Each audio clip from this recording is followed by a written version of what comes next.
রাস্তার পাশে যে ব্যারিকেড রয়েছে তার রং কেন নীল সাদা? এই নীল সাদা রঙের জন্য দুর্ঘটনা বেড়ে যাচ্ছে, এই নিয়ে কলকাতা হাইকোর্টে একটি জনস্বার্থ মামলা করেছেন একজন ব্যক্তি। তার বক্তব্য, ট্রাফিক আইনে পরিষ্কার বলা আছে রাস্তার রং হবে হলুদ, সাদা বা কালো। এই সাদা নীল রং ব্যারিকেডে করার ফলে দুর্ঘটনা বেড়ে যাচ্ছে।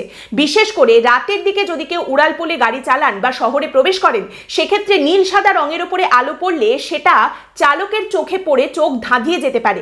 কলকাতা হাইকোর্টের প্রধান বিচারপতি টি.এস. শিবজ্ঞানমের ডিভিশন বেঞ্চে এই মামলা উঠেছে এবং প্রধান বিচারপতি মন্তব্য করেছেন বিষয়টা অত্যন্ত যুক্তিপূর্ণ। তারই সঙ্গে প্রধান বিচারপতি মামলাকারীর উদ্দেশ্যে আবার ঠাট্টা করে একথাও বলেছেন যে আপনি রং নিয়ে মামলা করছেন, আদালতেও তো নীল রঙের চেয়ার রয়েছে। প্রথমে বাদামি রঙের চেয়ার ছিল, তার হাতল ছিল নড়বড়ে। তারপরে এলো মেরুন রঙের চেয়ার, সেই চেয়ারে বসে কয়েকজন আইনজীবী ধুপধাপ পড়ে গেলেন।